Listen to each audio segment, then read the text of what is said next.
Oke, mungkin untuk menunggu. Oh ya. Sambil menunggu ya, sambil menunggu. Kita masih nunggu beberapa nih. Ya. Jadi sedikit cerita. Kita mau sedikit cerita. Jadi Bitalk ini wadah apa ya? Tukar pikiran, diskusi ataupun sharing informasi kayak gini. Jadi kita tiap minggunya saya sama Najim selalu ngundang beberapa nggak cuma satu, kita ngundang berbagai narasumber. Terus buat ngobrol terkait apa yang mereka tekuni, terus juga apa yang mereka bisa sharing. Nah, kita berbagi terus setiap minggunya. Nah, awal mulanya tuh gara-gara pas pandemi. Kita kan bingung tuh mau ngapain ya kayak gini ya. Ya udah, karena saat itu juga lagi booming terkait Zoom, aplikasi Zoom, ya udah kenapa kita nggak coba ngadain kayak gini. Tema pertama kita dulu yang kita angkat itu terkait sepak bola, karena berhubung dulu saya sama Najim hobinya sepak bola, jadi saat itu kita coba ngundang kayak Dokter Ifran yang apa namanya, dia tuh profesinya sebagai dokter timnas U16 yang asalnya dari Bima juga.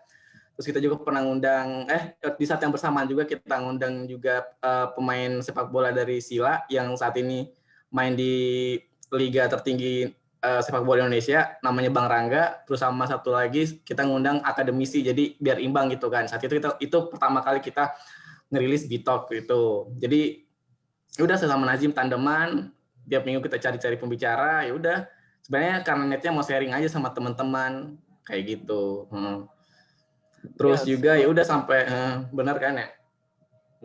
Terus saat itu Najim lagi di Vietnam deh kalau nggak salah kemarin lagi sharingnya. Nah kalau saya sekarang sih di Bogor. Saya sih di Cibanteng, Zuhair kalau tahu. Zuhair di mana di Bogornya?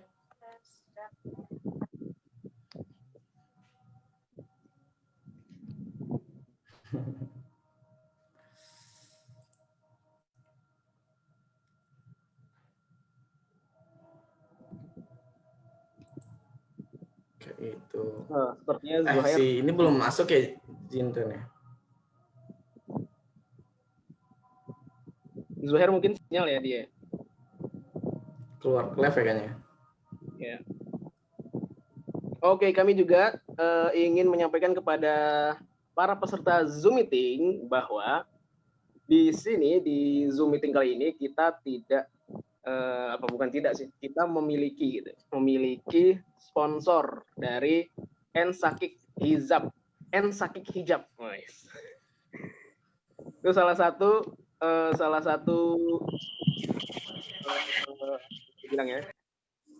akun online yang khusus menjual berbagai jenis khimar seperti itu atau jilbab.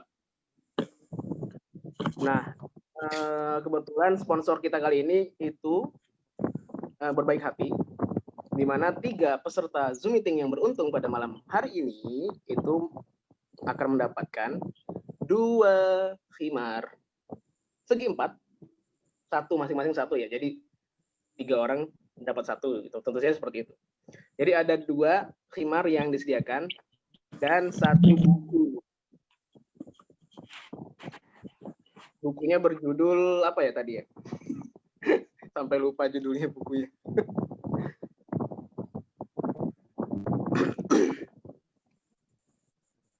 Mana baca dulu judul bukunya. Judul bukunya itu adalah Tenanglah, Masih Ada Allah. Ya, itu judul bukunya. Sebelumnya udah pada saling kenal belum sih antara siapa? Yeyen, Zuhair, terus Narti atau sama si Jindan nih udah saling kenal belum sih apa gimana? Gimana ya? Udah saling kenal belum sih apa gimana? Kebetulan cuma sama Kadastri doang ya. Karena satu gitu SMA. Ya. Oh gitu. Kalau Jindan sama Zuhair kayaknya kemarin Jindan sempat nyinggung satu kelas ya dulu ya ternyata ya. Iya Bang. Oh iya. Satu kelas sama Zuhair. Kalau Nastri itu satu beasiswa. Oh sama Zuhair kemarin. Oke, jadi kita gimana Jim? Langsung aja kali ya. Kayak ntar bakal nyusul deh yang lain. Gimana Jim? Slide Facebooknya apakah sudah siap, Pian? Atau bagaimana? Udah. Oke, mantap. Ya, mungkin bisa kita mulai. Dong, tapi sebelum dari kita mulai, enaknya kenalan dulu dong. Siapa Nazim, siapa saya, gitu kan biar enak kita manggilnya siapa nih di sini kan ya. Oke, jadi kenalin, saya Septian, founder dari Bitalk. Saya biasa panggil Ian. Saat ini saya di Bogor, domisili. Kemarin saya sempat S1 di Semarang, di Undip, di Kelautan, terus lanjut di Bogor, di Kelautan juga sekarang sih masih di Bogor kayak gitu. Jadi Johar tar bisa ketemu kita ya kalau udah di Bogor lagi. Siap, Bang. Terus siap. Nazim? Oh iya. Nazim. Nama saya, nama lengkapnya Nazim Rahmat. Biasanya teman-teman manggilnya Zim. Kadang juga manggilnya Zimi. Untuk S1-nya kemarin sempat di Pendidikan Kimia Universitas Pendidikan Ganesha, Singaraja, Bali. Lalu lanjut kuliah S2 di Kimia, di Magister Kimia Universitas Gajah Mada. Jadi seperti itu. Untuk minatnya, kebetulan kemarin ngambil minat kimia lingkungan. Jadi sedikit membahas tentang hal-hal yang berbau lingkungan lah, dan dampak-dampaknya bagi kehidupan manusia. Seperti itu. Oke. Jadi saya sama Nazim itu teman sekelas juga, sama kayak Jin dan nama Zuhair. Jadi karena udah ngerasa klop, ya udahlah kita kenapa nggak join aja buat kayak gini-gini kan. Toh juga bermanfaat buat orang menurut kita gitu. Iya, betul sekali. Oke, selamat datang buat teman-teman yang baru aja bergabung. Jadi kali ini kita ada beberapa kakak-kakak yang super, yang kece banget ya pastinya. Hari ini bakal sedikit bincang-bincang terkait dunia kampus, terkait bagaimana mereka kesehariannya di kampus-kampusnya masing-masing. Nah, makanya kita bukan ngebandingin sih, kita ngundang beberapa kampus, jadi biar tahu kayak gimana sih di kampus A, B, C, dan D. Seperti itu. Oh, yang mau nanya dulu dong, buat pembukaan, ini lagi pada di Bima semua atau kayak gimana sekarang? Kan lagi pandemi nih ya. Apa kuliah dari rumah, atau emang udah terjebak di tempatnya masing-masing dan nggak bisa ke Bima sementara? Boleh dong dari Jinda dulu dong. Halo Bang. Halo. Kalau saya sendiri sih memang balik ya Bang, karena ya pandemi, makanya ada kuliah online juga sekalian aja di Bima. Gitu ya. Yeah. Jindan, jurusan apa Jindan? Saya dari Departemen Politik dan Pemerintahan. Jurusan apa? Itu ya. Oh, angkatan 2017 ya? Iya, siap. 2017. Sejak kapan berarti balik ke Bima? Sejak bulan April tanggal 16 ya. Udah lama berarti ya, lama juga ya. Nah. Alhamdulillah. Johar juga kapan Johar? Udah lama? Dari 20 Maret Bang, balik. Maret lebih awal berarti ya. Berarti sampai sekarang masih di rumah aja ya, gitu ya? Ya masih di rumah. Oh iya. Oke, Yeyen kayaknya Yeyen paling muda ya kayaknya. Jadi parah banget 2018 sendiri lagi. Nggak apa-apa, tapi sharing dong. Yeyen udah sejak kapan di Bima ya katanya di Yeyen ya? Iya, Yen di Bima. Yen tuh dari bulan bulan Maret kayaknya. Maret, iya Maret. Karena kan pertama kali banget corona di Depok kan. Kayak udah langsung. Iya. Itu sumber awal tuh di sana tuh. sorry Depok emang. Terus habis sampai sekarang masih di Bima. Sebenarnya pas awal semester 5 kemarin itu direncanakan selesai UTS tuh mau ke Depok gitu kan. Tapi ternyata karena Jakarta dan sekitarnya PSBB total, akhirnya ya nggak tahu sampai sekarang masih UTS mau offline buat praktikumnya atau gimana gitu sih. Karena kan praktikum susah banget tuh kalau buat online. Iya benar. Macam apalagi yang jurusan-jurusan itu kan iya semacam titrasi gitu ya, gitu kayak kan, kita nggak bisa membedakan warnanya kan kalau nggak lihat secara langsung gitu. Iya. Kalau Nasri gimana nih di Jogja nih? Apa kabar? Apa kemarin sempat balik Bima apa gimana Nasri? Ya Kak, kemarin Nasri sempat balik Bima tuh April. Terus April, dari Jogja September kemarin, udah hampir seminggu sih di Jogja. Terus soalnya kayak mau nge-lab tugas akhir. Biasa mahasiswa akhir. Oh, Nasri semester 7 sekarang. wih, nggak kerasa ya kalian ya, udah pada ini ya. Iya. Perasaan kemarin masih pada kecil-kecil, sekarang udah ingin kuliah aja ya. Udah mau beres malah. Siap. Kita diskusi santai aja. Malam ini. Ini dong. Saya mungkin pertama mungkin biar enak, ada yang mau ini nggak, kasih mungkin sekitar 5 menit lah. Kenalin diri, terus siapa, dan jurusan apa, terus kesibukannya apa di kampus. Ya mungkin bisa lah 3-5 menit per orangnya, biar teman-teman yang lain yang nonton tahu. Dan iya seperti itu. Boleh lah, mungkin dari siapa ya? Ada yang langsung mau? Juhair kayaknya nih udah ngasih Dari kode nih. 2000. Oh ya, boleh Juhair. Oh 2018. boleh. Yayan boleh. Ayen. Agak tiba-tiba ya. Ya, jadi Boleh, halo semuanya, kenalkan nama saya Catur Putri Miftahul-Jannah. Terus dipanggil Yayan, itu beda jauh banget. Ya, tapi kalau di kampus tuh nggak ada yang panggil Yayan. Manggilnya siapa dong? Panggilnya nama depan Catur, kalau nggak Catur tuh Ces. Tahu nggak Ces itu apa? Apa tuh? Ces tuh bahasa Inggrisnya Catur. Oh iya. Iya, kami juga penasaran ya, kenapa Ibu Hawa tuh menamakan anaknya Yeyen padahal tidak ada nama Yeyen, tidak ada namanya. Terus Tri Putri Fatihur Rahma juga kakaknya Panggil Yeyen. Yuyun. Itu nggak ada dengan nama lengkapnya, gimana itu? Bisa dijelaskan kenapa? Nggak tahu juga sih sebenarnya. Nggak tahu Ibu Hawu. Nggak tahu, kalau nama panggilan skip aja kali ya. Iya, oke, lanjut. Kalau jurusan farmasi angkatan 2018, dan emang aku paling kecil kayaknya di sini. Terus kesibukan di kampus kalau selain akademik ya, lagi ikut organisasi sih. Apa tuh? Itu DPM namanya, Dewan Perwakilan Mahasiswa. Itu beda BEM sama BEM ya, beda ya? Oh beda, jadi kok jadi menjelaskan ya? Ya nggak apa-apa, sedikit tahu kan. Jadi DPM itu yang mengawasi bagaimana kinerja eksekutif gitu sih. Jadi kita mengawasi bagaimana Majelis Wali Amanat Unsur Mahasiswa dan Badan Eksekutif dari mahasiswa. Gitu. Dia sama kayak Senat nggak sih? Apa sama ya?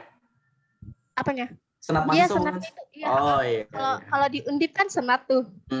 Kalau kemarin soalnya baru beberapa safari dari beberapa kali safari ke bukan universitas lain gitu.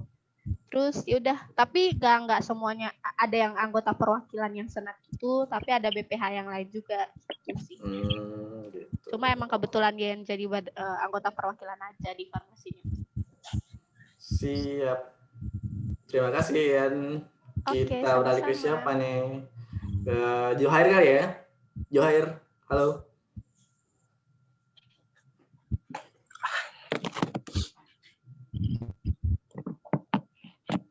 Halo Bang. Ya. Halo. Ya, Assalamualaikum warahmatullahi wabarakatuh. Kameranya nggak diaktifin, Juhair. Ya. Oh iya udah, sorry. Oke. Waalaikumsalam warahmatullahi wabarakatuh. Kenalkan, nama Rahmat Juhair dari Institut Pertanian Bogor, angkatan 2017, jurusannya Ekonomi Pembangunan. Bukan saat ini jadi senior residen asrama PPKU di IPB, asrama tingkat 1, secara online juga di Lembaga Dakwah Fakultas. Oh iya. Boleh dijelasin dong sedikit tentang jurusannya? Kalau ekonomi pembangunan kan banyak ya versi namanya. Kalau di UI itu namanya ilmu ekonomi. Kalau di lain ada yang ekonomi studi pembangunan, ada yang ekonomi pembangunan, ada yang ekonomi saja gitu. Nah ini tuh kayak ekonomi murni gitu. Baik dari grafik dan segala macamnya tentang perekonomian Indonesia. Itu uangnya didapat dari mana, gitu. Oh iya. Oke lah. Berarti dipanggil Zuhair, ekonomi Zuhair. pembangunan. Oh Zuhair ya. Oke. Siap. Oke Zuhair. Lanjutnya siapa nih? Nasri kali ya. Oke, baik. Assalamualaikum warahmatullahi wabarakatuh. Perkenalkan, nama Nastri Herunofus, biasa dipanggil Nastri, dari Fakultas Biologi UGM, angkatan 2017. Dan sekarang lagi sibuk tugas akhir, Kak. Jadi biasa untuk mahasiswa akhir ya, jadi lagi penelitian sekarang, makanya balik Jogja juga. Terima kasih. Sempat sibuk apa nggak kemarin di apa?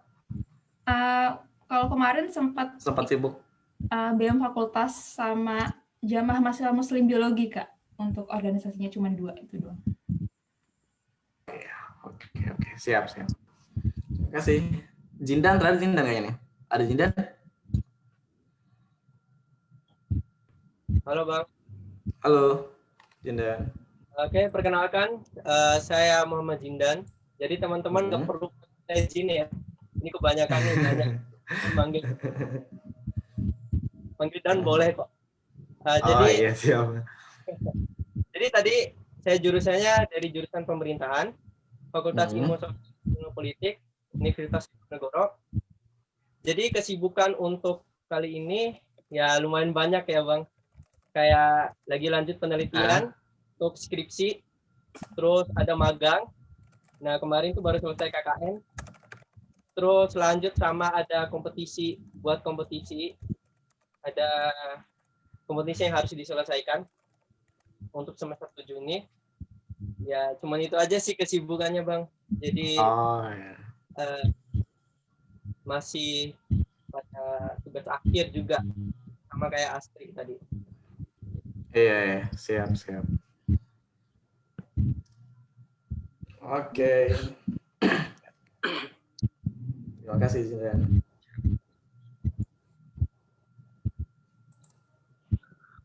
Lanjut Tim. Ya itu aja Bang. Kesibukannya cuman itu aja sih.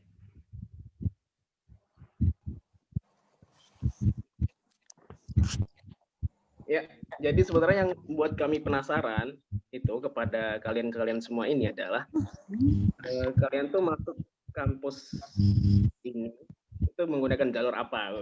Itu sebenarnya yang membuat kami penasaran. Mungkin dari kalian bisa mulai yang jawab siapa? Dari siapa gitu? Dari cowok-cowok dulu mungkin. Dari cowok-cowok dulu. Ya mungkin dari saya dulu ya.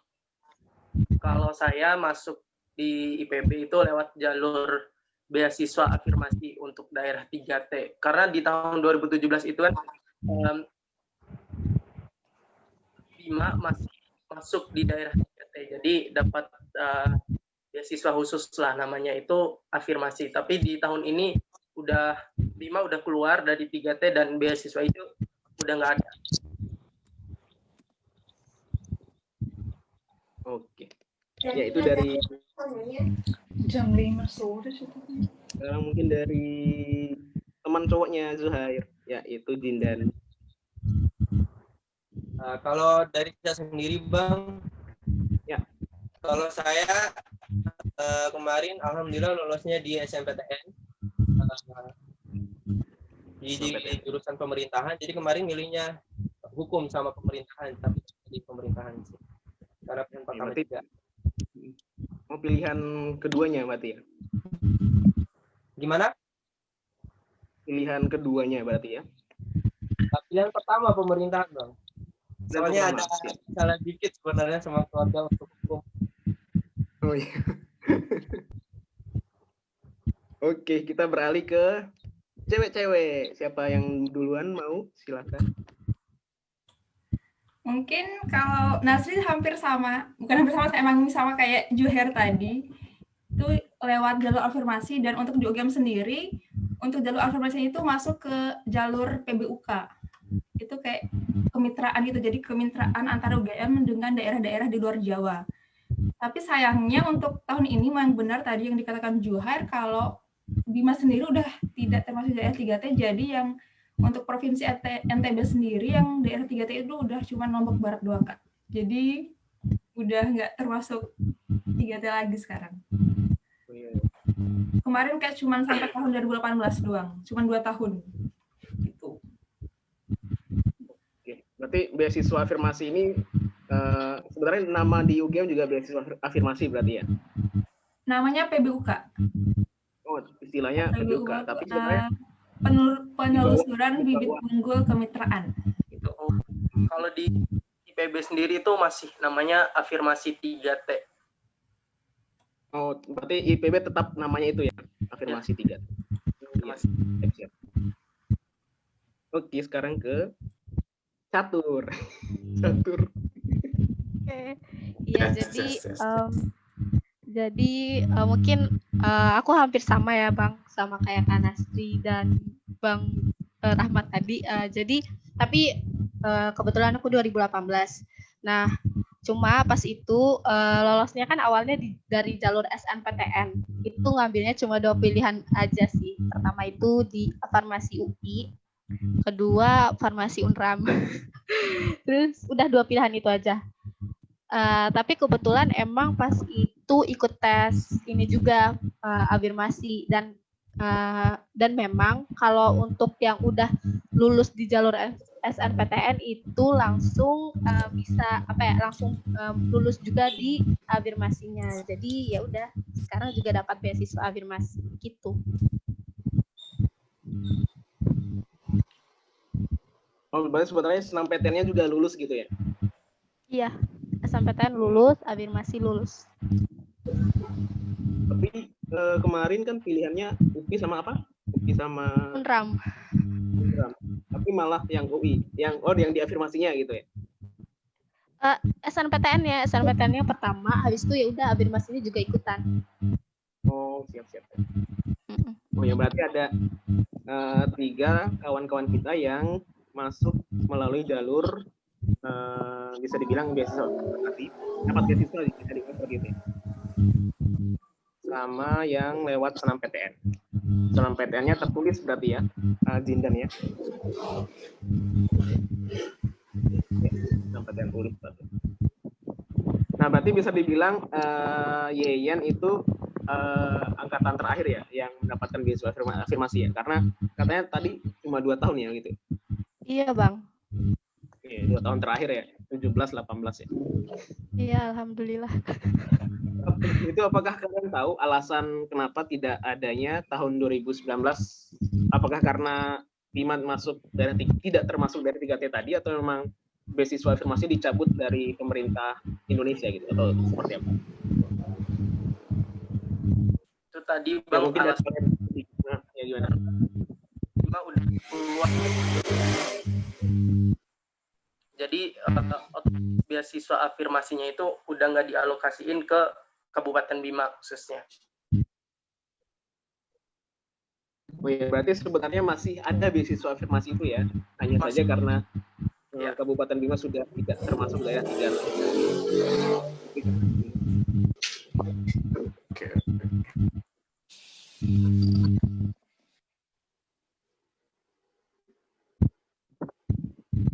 Nah, yang mungkin yang membuat kami penasaran lagi sebenarnya adalah biaya kuliah di situ. Oh, biasanya kan di kampus-kampus besar biaya kuliahnya pasti lebih mahal seperti itu ya, lebih dibanding kampus lainnya. Mungkin bisa dijelaskan kalau yang mendapatkan beasiswa seperti apa, lalu yang tidak mendapatkan beasiswa seperti apa. Mungkin dari siapa duluan? Dari cewek-cewek dulu. Silahkan. Ya.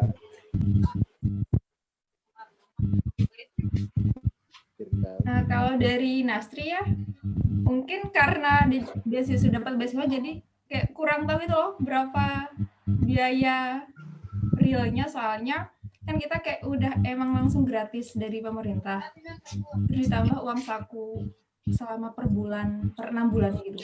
Tapi kalau sekitarannya itu bisa antara 2 jutaan ya 5 jutaan.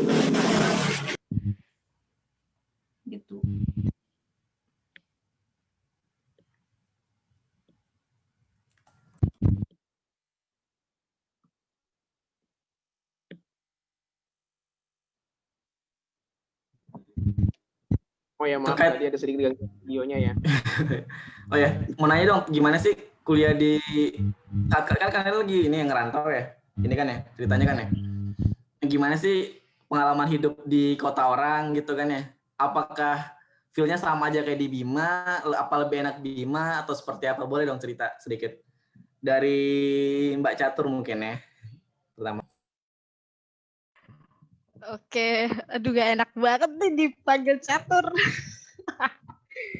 Oke, jadi kayak feel-nya apa ya sekolah di luar daerah itu pertama yang nggak kaget-kaget banget sih. Kalau di sana kan kalau di Depok sendiri ataupun anak-anak Jakarta itu pakainya lu gue kan kayak gitu. Terus apa ya biasa aja sih, tapi emang di sana tuh mungkin orang ya setiap apa namanya setiap universitas mungkin ada orang-orang yang ambis juga kayak, dan kita tidak mempersalahkan orang-orang yang ambis itu. Terus habis itu banyak yang ambis, banyak juga yang kayak orang-orang hebat kayak apa ya memperjuangkan sesuatu yang pantas untuk dituntut tuh banyak banget di sana. Kayak contohnya kemarin ada isu fakta integritas, bawa-bawa. Ada pokoknya yang kan kemarin UI sama ITB itu apa namanya mengeluarkan tentang fakta integritas. Itu tuh diperjuangkan sama-sama sama UI-nya. Pokoknya banyak ada apa ya feel-nya tuh kayak kagum banget sama orang-orang di sana. Walaupun ya gimana ya kayak pertemanannya agak piran sih kita di sana gitu. Tapi enggak kayak siapa lu siapa gua gitu. Enggak. Begitu. Oke. Lanjut ke Dan gimana sih, Dan? Enakan di Sila apa di Semarang nih? Apa Tembalang nih? Kalau di Semarang sendiri sih ya enak aja. Kalau untuk suasananya sama kayak suasana di Bima juga, kayak panas-panas gitu kan. Jadi nggak ada dingin-dinginnya, cuma sesekali doang gitu. Kalau untuk hidup di sana ya alhamdulillah sih, kalau untuk biaya hidup ya bisa dibilang lumayan murah gitu untuk biaya hidupnya. Untuk makanan dan sebagainya, keperluan pribadi gitu kan. Terus untuk apa juga ya, kalau untuk teman-teman juga sih ya karena kita dari NTB ya, mungkin teman-teman tuh masih belum bisa membedakan mana NTB sama NTT. Jadi sering banget itu. Anak Undi nih sering banget nanyain, ini itu NTB di Pulau Komodo dekat nggak? Komodo ya. Terus pernah juga ditanyain, itu kamu kalau di sana kalau kita buang receh nih ya, itu dipungut nggak sih sama anak-anak Bima gitu kan?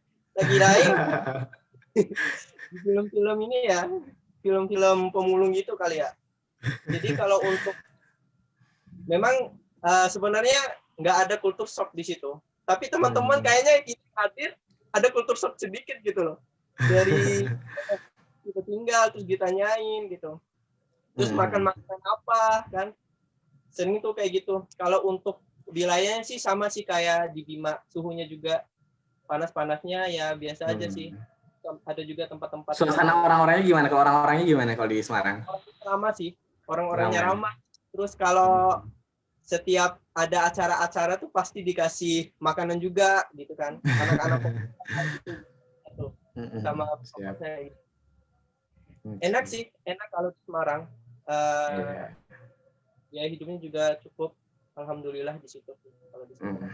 Dan lanjut pertanyaan abang yang tadi mengenai UKT. Nah kalau UKT di Undip sendiri untuk tahun ini ditambah untuk golongan 8. Jadi buat 2020 ditambah golongan 8. Yang awalnya itu golongan 7. Jadi alhamdulillah saya dapat di golongan 1 untuk UKT-nya pada saat mahasiswa baru. Dan alhamdulillahnya juga dapat beasiswa juga, beasiswa unggulan Kemendikbud. Nah, jadi untuk komponen-komponen biaya pendidikan itu dibiayai sama beasiswa itu gitu. Sekalian sama biaya hidup dan juga biaya buku. alhamdulillahnya jadi kuliahnya enak gitu ya, bisa sekolah gratis juga. Kalau untuk UKT-nya 1 juta sih Bang, tapi dibayar oleh beasiswa. Kalau di Jogja gimana, Sri? Kalau di Jogja mungkin hampir sama sih Kak, sama di Bima. Untuk harga makanannya pun itu kayak murah, terus orang-orangnya pun ramah-ramah banget kan. Jadi apalagi Jogja dikenal dengan kota pelajar, jadi emang banyak anak-anak kuliah di sini, dan emang tidak menutup kemungkinan kalau teman-temannya pun nyaman karena orang-orangnya pun kayak ramah gitu. Terus untuk harga untuk kehidupannya pun kayak masih sama di masih murah ya. Oke. Kalau Johari gimana? Oh ya, sama terakhir sama buat Johari gue mau nanya nih terkait gimana biasanya kalau orang-orang Bima katanya tuh masalah makanan biasanya agak berpengaruh tuh, agak ada yang bilang kemanisan. Nah kalau buat Johari gimana tuh? Sekalian sama itu deh.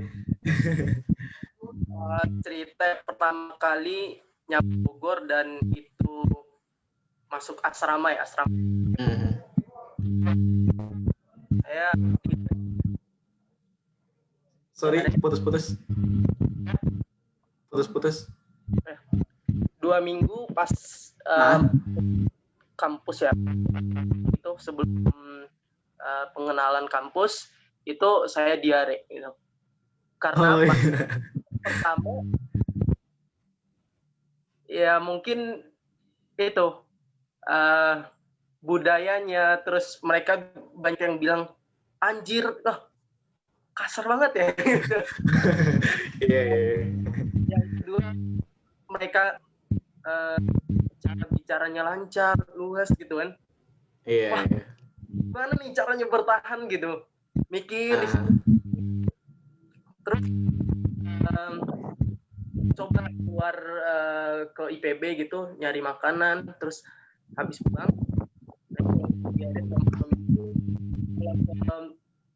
rumah paman dulu di Jakarta, di Jakarta. Itu ngobrol sama orang tua, saya pengen pulang gitu dan nggak mau kuliah. Sempat nyerah juga berarti ya? Sempat hampir nyerah juga berarti ya? Sempat nyerah. Pertama itu karena diare, terus nggak tahan dengan budayanya di situ. Ya udah, pasnya balik lagi ke asrama gitu, memberanikan, dapatlah satu nasihat dari senior residen di situ bahwa kalian di sini itu sama-sama makanan, sama-sama orang Indonesia. Jadi jangan sampai kamu minder. Ya, itu satu pesannya. Ya udah. Saya cari teman, saya ikuti beasiswa kepemimpinan gitu, dan saya pun di situ pas tingkat 1 itu di mana ini orang Bima ya, iya. Pokoknya saya mau salaman tapi dia nolak gitu, kayak nolak gitu. Pertama kali di kelas. Dibilang itu yang hitam gitu. Dibilang itu yang coba itu pas musyawarah kelas gitu, musyawarah OSIS. Dan pada akhirnya buat teman-teman yang ada yang satu pesan buat adik-adik yang mau kuliah gitu, jangan sampai minder gitu. Bahwa teman-teman, bahwa ketika saat itu saya disakiti, saya dicemooh kayak gitu, langsung lah saya coba masuk organisasi dan saya langsung jadi ketuanya. Oh iya, mantap. Saya daftar beasiswa Rumah Kepemimpinan. Mungkin Catur pernah dengar ya di UI. Nah, di UI Rumah Kepemimpinan, dan itu beasiswa aktivis-aktivis dan mapres-mapres yang ada di kampus seluruh Indonesia. Nah, itu salah satunya. Dan setelah itu, sorry ya, saya agak bersemangat gitu menceritakannya. Dan juga titik balik gitu lah. Nah itu, setelah itu masuk beasiswa dan jadi pimpinan organisasi, semua orang di kelas saya itu langsung, Joher selamat ya, itu langsung pada datang semua, minta ngajak ngobrol gitu. Dia nanya-nanya tentang Bima tuh seperti apa. Langsung saya bilang, yang menjadi Mahkamah Konstitusi itu orang Bima, dua-duanya gitu. Nah itu saya langsung lah. Jadi nggak ada alasan untuk minder ya kalau ngomong gue lu gitu kan. Ya udah, kamu pakai saya, aku atau kamu gitu. Ya udah jangan takut aja gitu. Ya itu satu-satu. Iya benar-benar. Baru dari Bima itu datang. Betul mantap ceritanya tuh.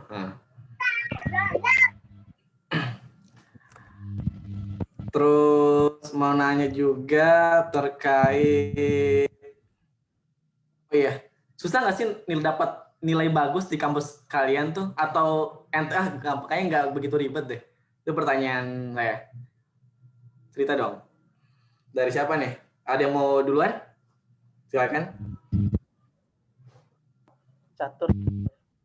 Catur tuh disebut catur. Silakan catur lagi. Agak 3 kali ya pertama. Udah 3 kali di.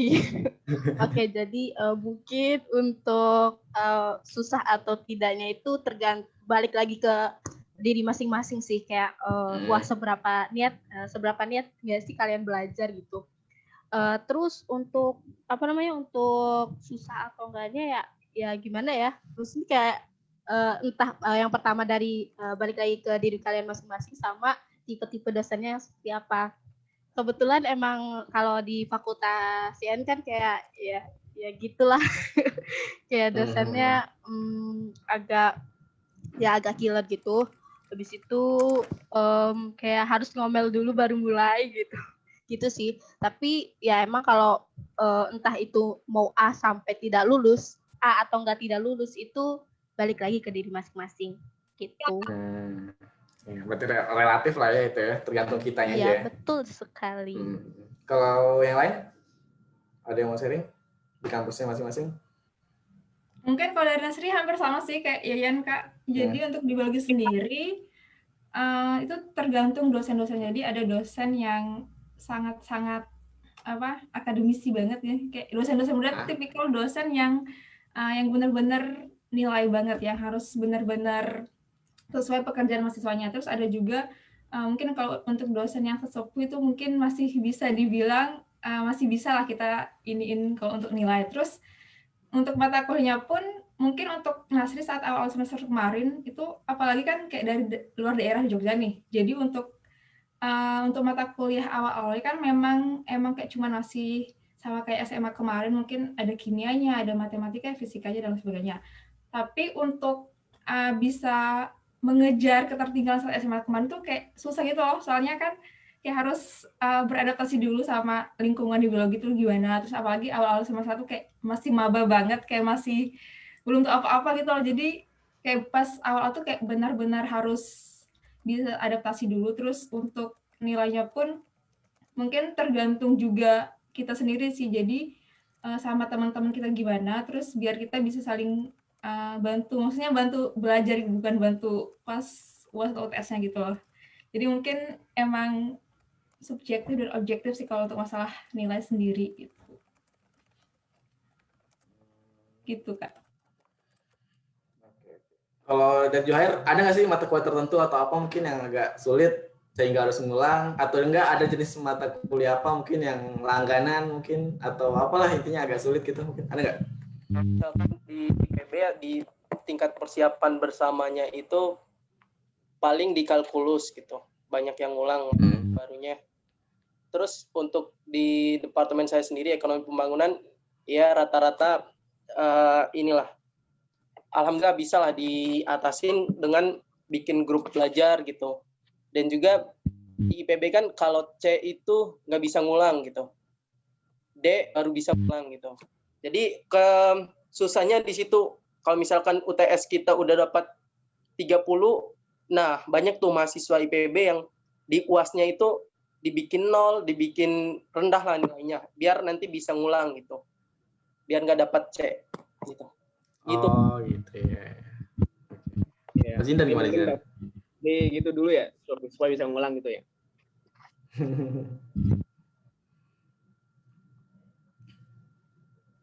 Juan gimana Jan kalau di kampusnya?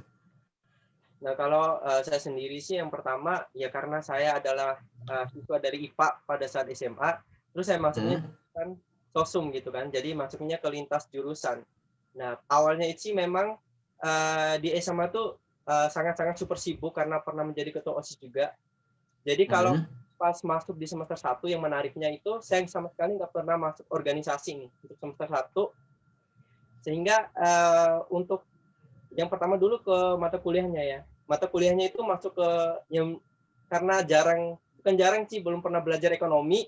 Jadi pernah ngulang nilai ekonomi gitu kan. Oh iya.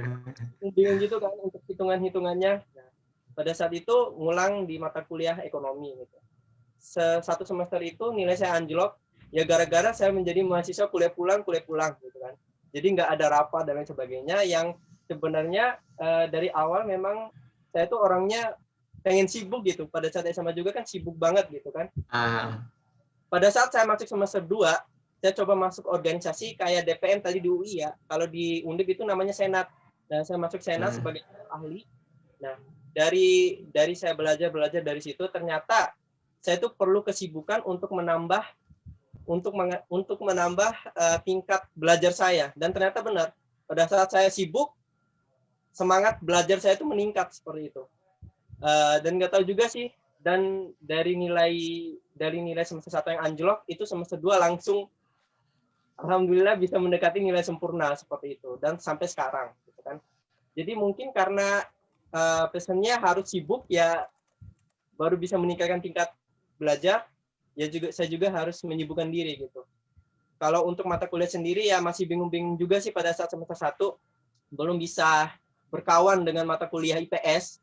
Nah, akhirnya lama-kelamaan akhirnya bisa beradaptasi mata kuliah internasional, politik dan studi Asia Timur dan lain sebagainya. Dan alhamdulillah sih di situ enaknya gitu. Kalau untuk kendalanya ya itu pada saat awal doang, semester 1 saja. Pada saat mahasiswa baru itu kendalanya lebih besar sih menurut saya dibandingin semester 2 sampai sekarang gitu. Oke, terima kasih.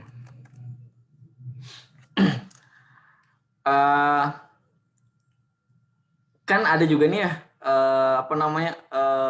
kadang kita masuk kampus, itu kampus tujuan pertama sebenarnya mau jurusan ini, misalnya kan ya. Nah, apakah jurusan-jurusan yang kalian sekarang maksudnya dapat, itu tuh tujuan kalian, atau memang mungkin ini pilihan kedua, ya udahlah ya udah masuk ini, udahlah masuk aja kayak gitu kan ada yang berang gitu. Nah, kalau menurut kalian gimana nih? Dari Jinan duluan, boleh. Ini benar-benar terjadi di pengalaman saya sendiri pada saat SMA itu.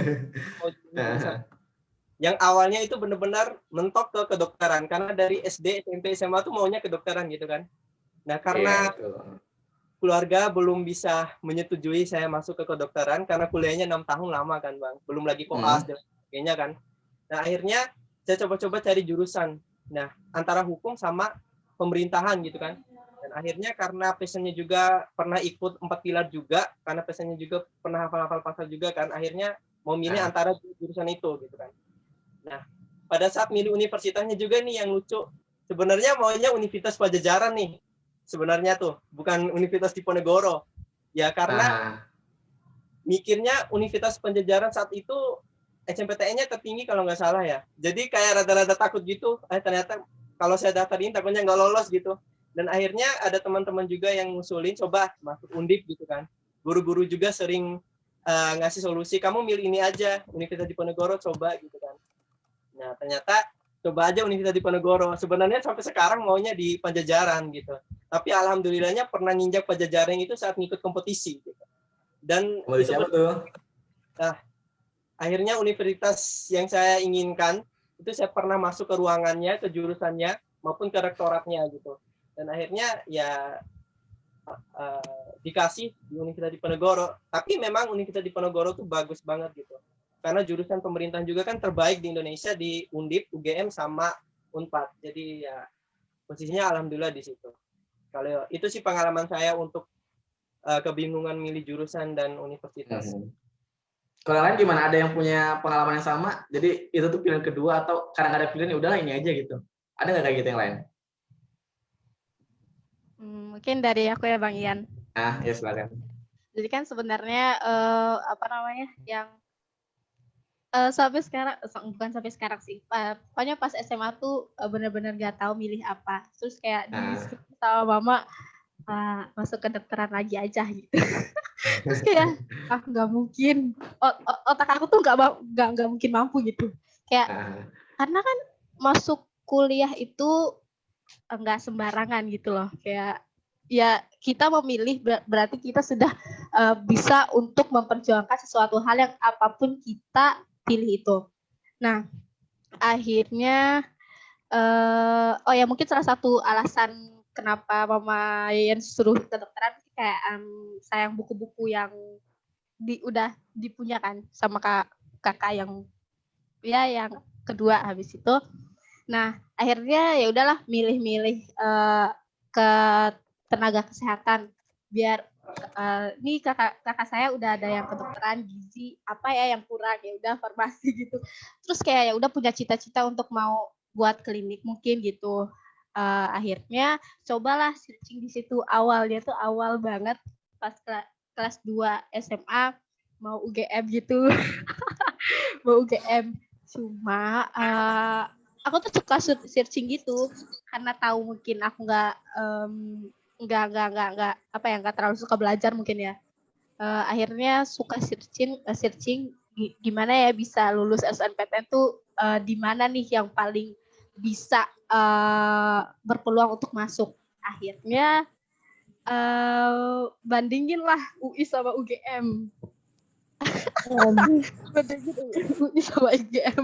Terus itu kan kebetulan sama teman-teman SMA juga kan kayak banyak gitu loh yang mau masuk UGM. Sedangkan kayak UI itu agak sedikit. Akhirnya kayak aku tuh nggak benar-benar pas kelas 3 SMA nggak benar-benar dikip sendiri gitu mau masuk jurusan apa karena aku pribadi tuh nggak pernah mau mengumbar-ngumbarkan sesuatu hal yang belum pasti aku dapatkan gitu. Akhirnya dikip mau masuk UI karena ya UGM banyak banget yang mau pas itu. Tahu diri lah ya, aku tuh lebih ya yang nggak terlalu pintar sama kayak teman-teman aku. Akhirnya milih UI pas itu. Nah mungkin aku mau tambahin juga sih yang tentang kelulusan tadi. Untuk teman-teman yang baru aja masuk universitas atau adik-adik yang baru menjadi maba. Sebuah kelulusan itu apa ya? Kalian tuh jangan berpatokan di situ gitu. Jadi entah itu ada beberapa matkul yang tidak lulus, bukan berarti kalian gagal. Entah apapun matkul yang tidak kalian yang kalian merasa sulit itu bukan berarti salah jurusan, tetapi itu adalah sebuah proses untuk gimana nih caranya biar merubah cara belajarnya. Gimana mungkin emang tujuan Tuhan tuh untuk mau memperdalam kita di matkul yang satu itu gitu. Jadi kayak jangan merasa gagal untuk apapun yang sudah kalian lewatkan gitu. Asik banget nih. Ya, yang lain ada yang punya cerita sama nggak? Kayak kayaknya udah nggak ada pilihan nih, ini aja nih gitu. Ada? Nggak ada? Kalau saya sih dulu rencananya dari SMP ya, karena PB. Jadi milih jurusan apa ya yang penting masuk gitu, yang penting masuk IPB gitu rencananya.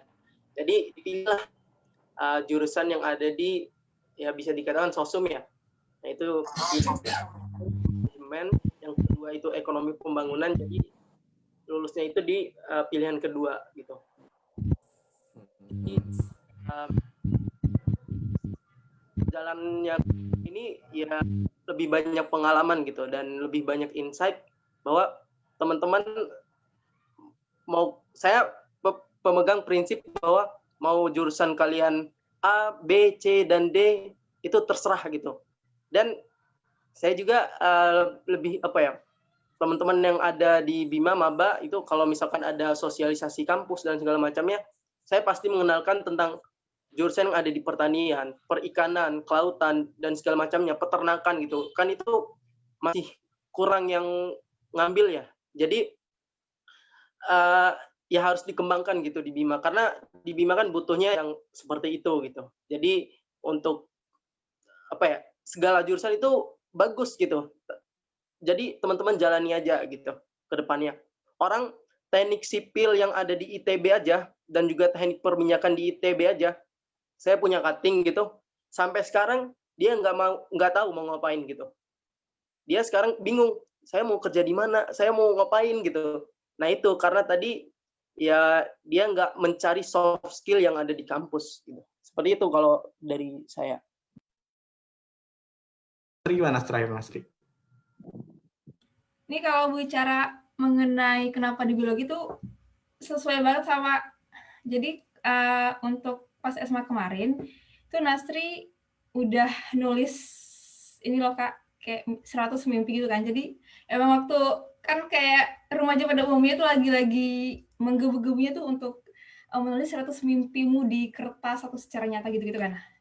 Itu dan untuk masuk UGM Biologi Murni itu udah ada di mimpi ke-62 waktu SMA kelas 3 kalau nggak salah. Jadi emang entah kenapa kayak yakin aja gitu loh Kak, ini kayaknya bakalan walaupun nggak tahu lewat jurusan apa ataupun lewat jalur apapun, tapi udah nulis dulu. Yang penting nulis mimpinya itu masuk UGM Biologi Murni gitu.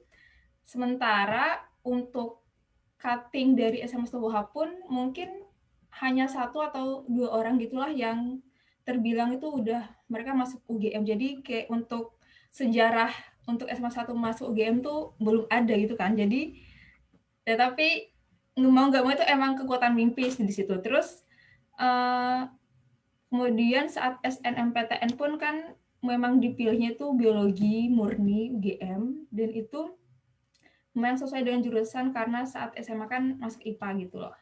Terus untuk SBM pun dan UTUL pun juga tetap milih biologi karena SN dan SBM kan nggak lulus kemarin. Tapi terus ikut lagi UTUL, terus nggak lulus lagi. Nah, barulah masuk si jalur afirmasi ini. Jadi untuk pengumuman jalur afirmasinya pun kayak beberapa bulan setelah pengumuman dari jurusan dari jalur-jalur yang sebelumnya, jadi kayak udah nggak ada harapan gitu loh. Jadi tapi ya dengan seiring berjalannya waktu bulan berbulan, jadi selama penantian itu kayak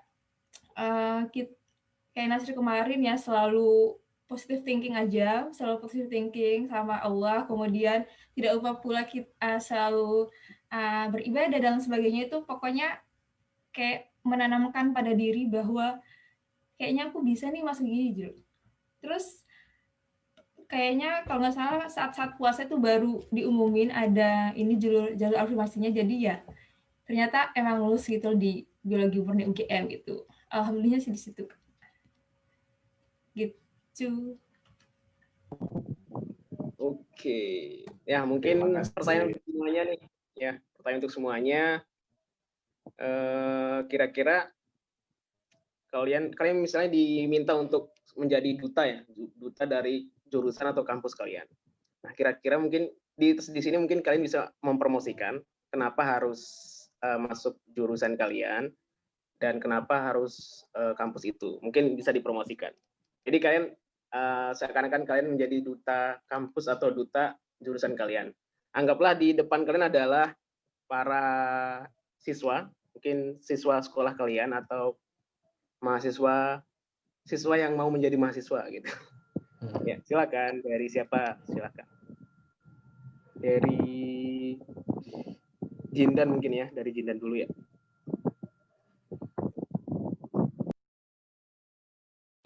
Ya, Bang.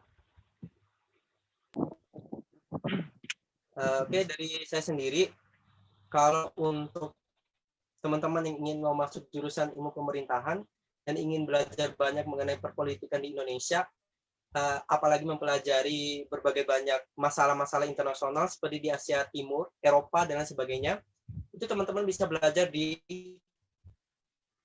ilmu pemerintahan. Jadi di ilmu pemerintahan itu bukan cuma belajar pemerintahan Indonesia, tapi kita juga akan belajar pemerintahan internasional gitu. Bukan cuma pelayanan publiknya aja kita lihat gitu, semuanya, infrastruktur dan lain sebagainya. Sehingga kalau saya untuk memperkenalkan jurusan saya itu ya karena sering menulis seperti pelayanan publik. Misalnya ada pelayanan publik yang belum memuaskan masyarakat, nah maka saya akan menulis untuk mengikuti sebuah kompetisi gitu. Di dalam kompetisi itu adalah keluh kesah saya sebagai mahasiswa pemerintahan mengenai perjalanan pemerintahan di Indonesia seperti apa gitu. Jadi kemarin saya coba masuk ke masalah pelayanan publik. Nah, pelayanan publik ini benar-benar tidak masih ada kekurangan gitu. Nah, dari situ saya bisa mengekspor. Ternyata pelayanan publik ini masih banyak yang harus dibenahi seperti itu. Kalau untuk jurusan pemerintahan tuh memang jarang banget bagi teman-teman di BIMA itu jarang banget ngedengerin jurusan pemerintahan gitu. Karena yang mungkin teman-teman di BIMA ini belum tahu jurusan-jurusan apa saja di Indonesia gitu. Cuma tahunya teknik, kedokteran, apalagi kedokteran tuh sangat umum sekali diketahui sama teman-teman di BIMA gitu kan. Ya. Kalau dilihat dari situasinya sebenarnya pemerintahan itu sama dengan hubungan internasional. Jadi kalau di Undip sendiri ya, kalau di Undip sendiri itu pemerintahan itu melahirkan HI. Jadi HI itu adalah anaknya dari pemerintahan kalau di Undip sendiri gitu. HI aja pelajaran HI dan pelajaran pemerintahan itu sama. Jadi mereka juga belajar internasional, kita juga belajar internasional. Tapi berbedanya adalah dasar-dasar pemerintahan sama dasar-dasar hubungan internasional seperti itu. Nah, kalau di Undip sendiri, itu jurusan pemerintahan itu merupakan jurusan kelima tersulit untuk sosum.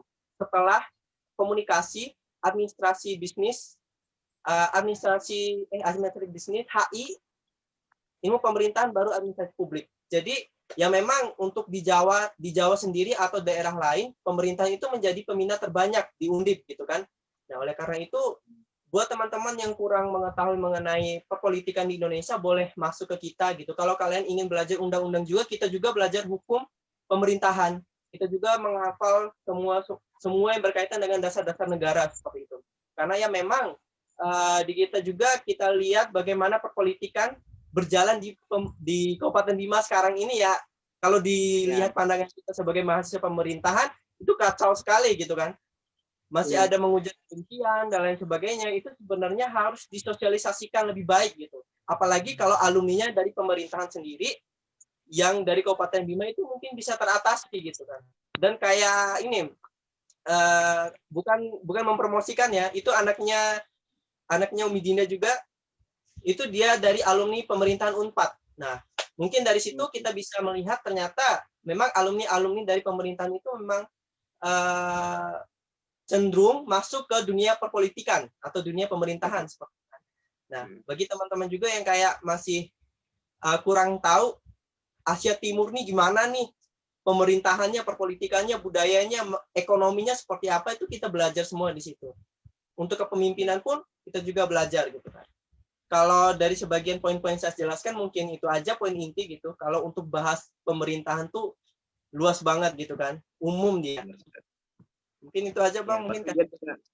Pasti dia juga akan bahas itu ya, terkait dengan peta perpolitikan di Asia Timur seperti yang dibilang, berarti ada kaitan dengan Cina sebagainya gitu kan ya, tentu saja. Iya ada berkaitan dengan Apakah Cina. Lari ke perdagangan juga atau seperti apa?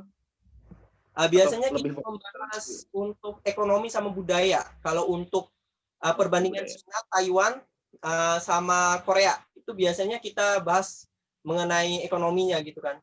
Bagaimana mereka bisa, sebenarnya kayak contohnya Cina itu sebenarnya negaranya itu ya memang orang-orang kayak konglomerat gitu kalau Cina. Jadi untuk perdagangan ekonomi dan lain sebagainya itu sebenarnya itu dibantu oleh konglomerat yang ada di Cina. Berbeda dengan Jepang sama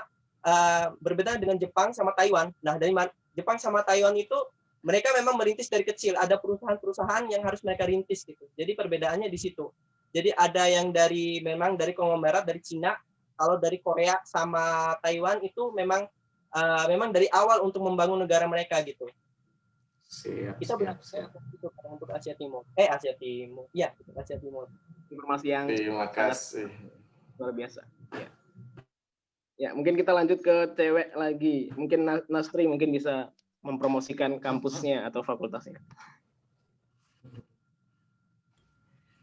Oke, mungkin buat teman-teman nih yang hobinya praktikum dan sebagainya, karena kan untuk biologi murni sendiri itu identik dengan praktikum. Terus kalau untuk mata kuliahnya pun itu SKS-nya kan kayak kurang lebih ada 4 SKS dan 3 SKS. Untuk 4 SKS itu 1 SKS praktikum dan 3 SKS-nya tuh tatap muka. Jadi emang kebanyakan tuh praktikum, kita selalu praktikum entah itu di laboratorium maupun di praktikum lapangan. Nah, untuk praktikum lapangan itu sendiri, ini kayaknya yang ditunggu-tunggu bagi mahasiswa biologi, soalnya itu sekaligus jalan-jalan itu kan, contohnya itu praktikum di pantai, kemudian bisa ke hutan, dan lain sebagainya.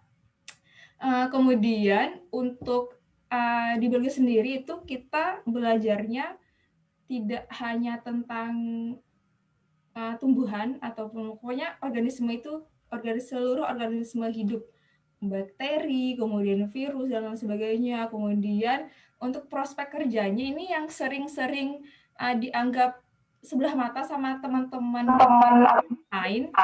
Untuk prospek kerja sendiri itu tidak hanya sebatas peneliti, LIPI, atau dosen guru, tapi jangan salah bahwa untuk untuk alumnus dari biologi pun banyak yang mereka itu kerjanya di bidang forensik, kemudian itu ke bidang forensik kepolisian, kemudian ada yang fokus ke pembangunan pertanian atau ketahanan pangan dan lain sebagainya, kemudian bisa juga untuk analisis genetika dan lain sebagainya. Dan untuk biologi UGM sendiri ini merupakan salah satu fakultas biologi pertama di Indonesia, di mana kalau di universitas lain kan biologi itu masuk ke fakultas MIPA ya. Tapi kalau biologi UGM sendiri tuh dia ada fakultas sendiri, jadi mereka fakultas biologi dan jurusan biologinya sendiri. Seperti itu, Kak. Berarti nggak ada jurusan lainnya di bawah biologi? Iya, jurusan biologi saja.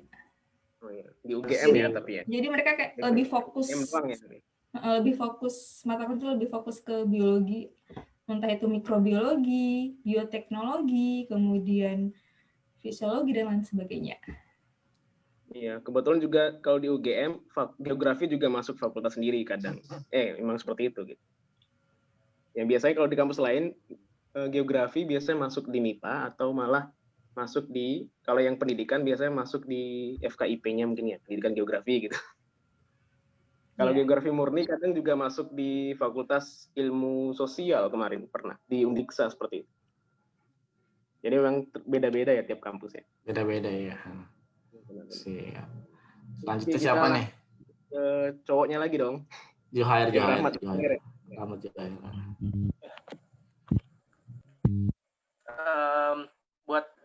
Saya ingin mempromosikan terkait IPB ya secara umumnya. Jadi kalau nanti aja di akhir. Kalau di IPB sendiri itu ada beberapa fakultas ya. Yang pertama itu Fakultas Pertanian. Itu ya teman-teman kerjaannya nyangkul gitu. Nggak cuma nyangkul, tapi teman-teman ngitung secara ekonomis petani itu butuh dana berapa di perbankan. Jadi lulusan di Fakultas Pertanian IPB itu banyak jadi pimpinan-pimpinan bank gitu di BRI, BNI, Mandiri gitu. Coba dicek aja teman-teman gitu. Jadi jangan takut nanti keluarnya dari jurusan pertanian, agronomi, hortikultura yang mau jadi arsitektur itu namanya arsitektur lanskap gitu ya. Ya itu fokusnya di lanskap gitu. Dan juga ada juga jurusan PTN. PTN itu proteksi tanaman. Ya, itu jurusannya meneliti terkait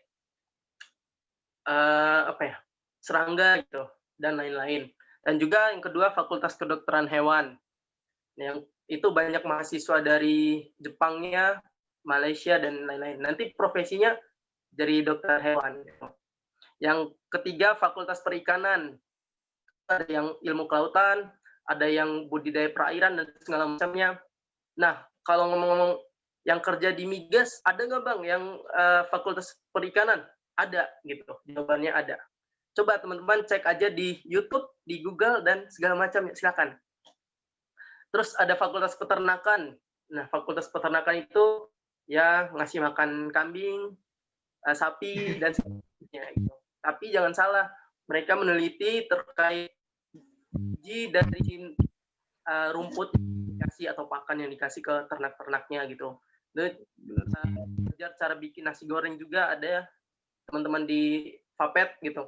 Nah, untuk selanjutnya Fakultas Kehutanan. Nah, ini fakultas yang paling garang gitu yang ada di IPB. Mahasiswa-mahasiswanya itu paling cool lah gitu. Nah, itu teman bisa masuk di jurusan teknologi hasil hutan. Banyak orang Bima yang masuk di jurusan kehutanan ya. Ada banyak gitu.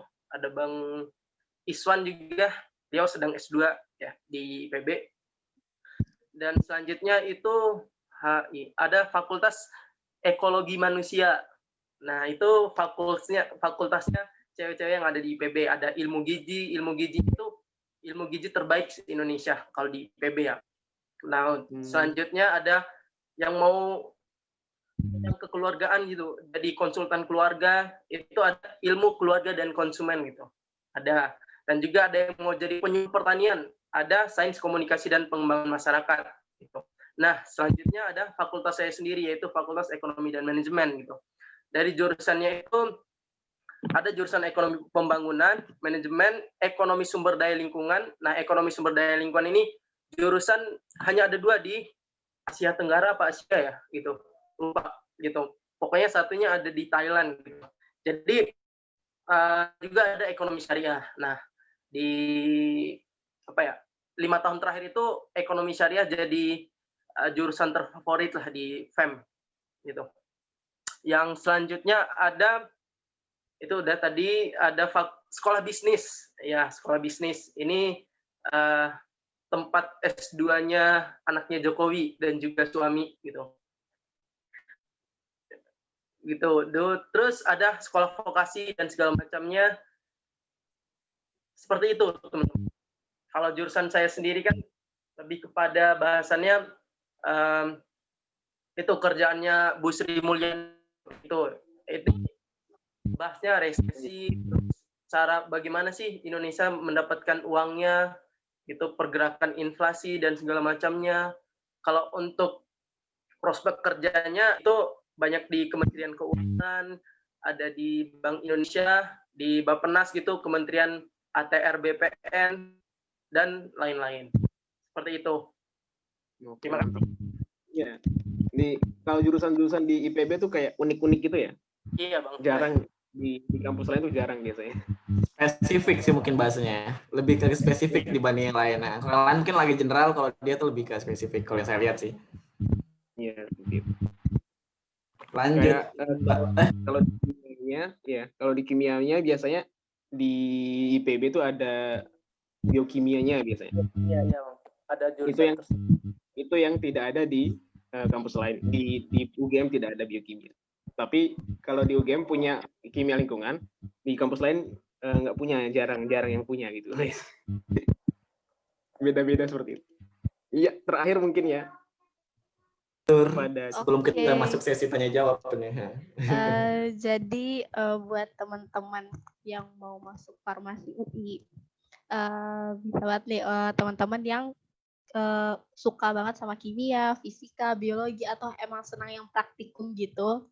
Terus tentang yang mau lebih mau mengetahui bagaimana cara pembuatan obat, gitu langsung aja join di Farmasi Universitas Indonesia. Terus ini di background yang yang saya pakai teman-teman itu agak promosi UI ya.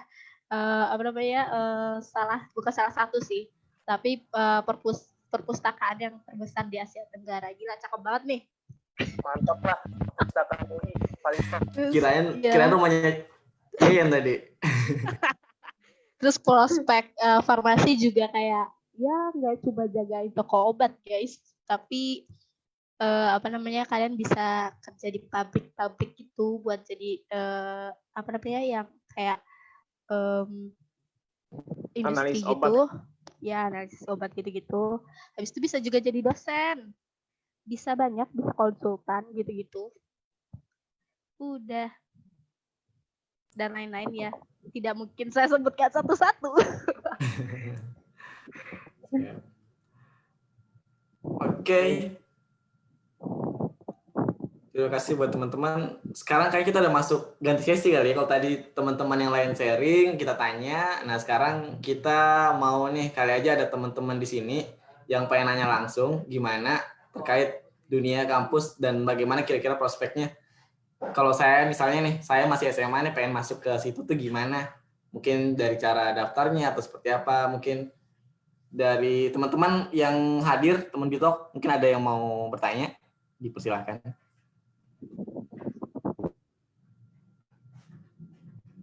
Ada nggak ya yang mau nanya?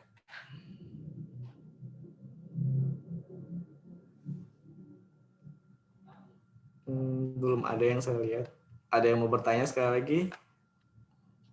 Ian, Abang Alif ya. Oh iya, silakan Abang Alif. Nah. Terima kasih. Ini malam minggu produktif namanya nih ya. Iya, silakan Bang. Mau nanya tadi, saya juga baru dengar ya.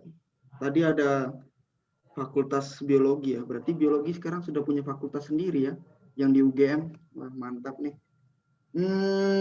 Itu beda ya dengan fakultas, maksudnya biologi yang dari MIPA, atau memang sama cuma dia sudah fakultas sendiri. Terus berarti fokusnya berarti banyak juga ya di fakultas biologi, bukan hanya tanaman, insek, terus mikro dan makro, bakteri, virus dan lain sebagainya, sampai perikanan pun yang tentang ikan, terus dan lain sebagainya tentang organisme lainnya, itu berarti juga dibelajar di biologi itu berarti ya. Mungkin itu aja sih yang tadi saya senang tuh yang di UGM. Terima kasih. Oke, mungkin langsung dijawab aja ya untuk Nastri. Oke, makasih sebelumnya. Mungkin izin menjawab. Kalau untuk di biologi sendiri memang fakultasnya itu fakultas biologi UGM. Jadi untuk FMIPA-nya mereka itu emang nggak ada biologi gitu loh. Jadi dan sejarah awalnya kalau nggak salah itu biologi itu anak dari fakultas kedokteran sama fakultas pertanian. Nah, jadi lahirlah si biologi ini.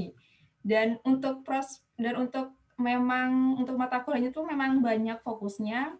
Tidak hanya mikrobiologi, tapi untuk sebenarnya ada tiga bidang untuk kalau teman-teman ingin skripsi di biologi, itu ada tentang fisiologis, kemudian ada tentang biologi lingkungan, dan ada biologi kayak genetik molekuler gitu, biologi molekuler. Jadi mungkin untuk yang fisiologis itu sendiri lebih ke anatomis dan fisiologis hewan atau tumbuhan, kemudian kalau yang lingkungan itu kayak ekologi, kemudian ilmu lingkungan, pencemaran lingkungan dan lain sebagainya. Dan kalau untuk yang genetika molekuler itu lebih ke mikrobiologinya dan kayak analisis gen molekuler gitulah. Gitu. Intinya yang molekuler itu ke genetika molekuler. Berarti belajar di biologi juga berarti belajar bioteknologi juga berarti ya? Iya, ada mata kuliah bioteknologi. Itu mata kuliah semester 4 kalau nggak salah. Itu titelnya SSI juga sama SSI. Dengan ya SSI. Sarjana apa namanya? Sudah ada S2-nya? Udah. Atau sudah ada pasca sarjananya fakultas itu? Iya, ada. Oh, saya juga baru tahu. Boleh tuh kayaknya ambil S2 di sana. Boleh banget. Boleh Bang Alif, silakan Bang. Saya senang banget soalnya kalau saya lebih senang karena saya kan jurusan budidaya perairan yang sebelumnya ya apa namanya kampus nyasar lah apalah itulah istilahnya karena nggak ada pilihan waktu itu jadinya wah coba-coba katanya anak perikanan nih banyak jalan-jalan ternyata lumayan juga praktikumnya kan lama-lama tertarik juga tuh sama terkait dengan karena saya skripsi saya PKL skripsi saya tentang bakteri dan virus terkait dengan PCR juga gitu kayak gitu. Jadi saya kayaknya kepengen kalau misalnya Tuhan masih kasih saya rezeki ya saya mau lanjut S2 tentang itu bioteknologi kayaknya perlu tuh kayaknya apalagi kita lagi masa-masa pandemi gini kan perlu juga tuh. Virus-virus gitu Kak. Bisa tuh Bang. Lanjut langsung ke biologi aja Bang. Ya itu makanya makasih banyak nih infonya bisa jadi rekomendasi saya untuk lanjut S2 mungkin di UGM terkait itu. Terima kasih. Siap. Sama-sama. Terima kasih Bang Alif pertanyaannya. Ada lagi nih pertanyaannya. Muslim. Mau nanya dong. Oh iya nih ada nih, silakan. Halo, Assalamualaikum. Waalaikumsalam. Jadi, namaku Tania Dari Zari siapa? Nurhidin.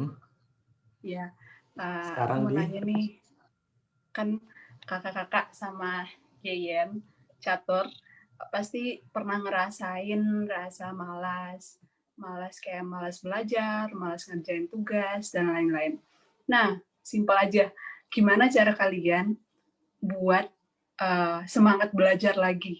Kayak mungkin dengerin, pokoknya cara kakak sama Yeyen, supaya bisa nggak malas belajar lagi gitu. Itu aja sih. Tania ini SMA atau kuliah atau gimana Tania? Kuliah, Kak, kuliah. Kuliah. Oh iya, siap. Oke. Ke Catur dulu ya. Baru ke kakak-kakak. Terima kasih. Ya, sama-sama. Silakan. Agak catur dulu ya ini. Ya, Soalnya jadi Catur yang khusus dibilang namanya ya. Oke, siap. Thank you Tania buat pertanyaannya. Ya mungkin untuk demotivation itu agak udah lumrah banget ya di sebuah perkuliahan gitu. Dari aku sendiri sih kayak mencari hal-hal yang apa yang disenangi. Pertama mungkin karena aku suka suka musik dan suka kayak berbaur sama orang-orang, itu lebih ke sana. Mungkin dengerin musik dulu, terus kayak kalau ada teman nongkrong gitu. Terus kalau udah kayak gitu sebenarnya sebelum mencari kesenangan itu hal-hal apapun yang yang kayak bikin kita demot gitu, kayak ya udah jangan didekatin lagi gitu. Terus kalau untuk misal demot buat tugas gitu sih, aku suka ngelis tentang ada berapa aja sih tugas gitu, kayak biar nggak jadi deadliner gitu sih. Jadi carilah apapun yang kalian senangi, teman-teman. Udah gitu. Thank you Tania. Sama-sama. Thank you jawabannya. Dari siapa nih? Jidan, coba gimana nih bangun mood belajar biar ada nih, karena menurut menurut teman-teman gimana? Halo Tania. Halo Kak Jindan. Jadi kalau saya untuk mengatasi rasa kemalasan itu ya agak sama sih sama si Catur tadi. Mungkin yang signifikannya sih ya sosial gitu kan. Mungkin bisa bareng sama teman-teman, keluar mungkin sebentar kalau ada rasa malas, terus kalian pusing lihat soalnya atau buat jurnal dan lain sebagainya lah. Nah, coba deh kalian keluar, jalan-jalan dulu, menghirup udara segar, atau cerita-cerita sama teman-teman SMA kalian, atau video call dan lain sebagainya. Pokoknya yang bisa memberikan rasa semangat kalian. Terus tadi juga mungkin kalau saya sendiri sih ya memang tadi udah dijelasin ya, mungkin karena semangat saya belajar itu karena adanya kesibukan mungkin ya. Soalnya kan karena udah terbiasa sibuk dari SMA, jadi organisasinya juga tuh harus sibuk gitu. Karena dari kesibukan itu ada yang janggal gitu di pikiran. Ternyata kewajiban untuk ngejain tugas nih harus nih gini dan lain sebagainya. Karena memang udah merasa gerak, mungkin untuk mengatasi tugasnya itu lebih mudah gitu kan kalau dari saya sendiri. Ya yang pertama itu mengenai kumpul sama teman-teman kayak atau video call dan lain sebagainya, bisa mendengar musik, nonton film dan lain sebagainya. Pokoknya yang buat hati kalian bahagia dan bisa kembalikan mood belajar kalian. Ya seperti itulah. Mungkin itu aja. Makasih Kak Jidan. Kak Juhair mungkin ada cara yang berbeda, mungkin cara ngatasin biar belajarnya naik gitu kalau lagi malas-malasnya. Kalau saya sendiri sih melihat lowongan kerja sama prospek S2 gitu. Lihat info terkait bagaimana sih juga di UGM, di UI, di kampus-kampus lain gitu. Nah itu lebih menambah semangat gitu. Misalkan kalau IPK saya nggak bisa mencapai 3 gitu, nah itu otomatis nggak bisa daftar PNS gitu. Jadi saya lebih banyak melihat lowongan kerja dan juga info-info S2 buat menambah semangat lagi.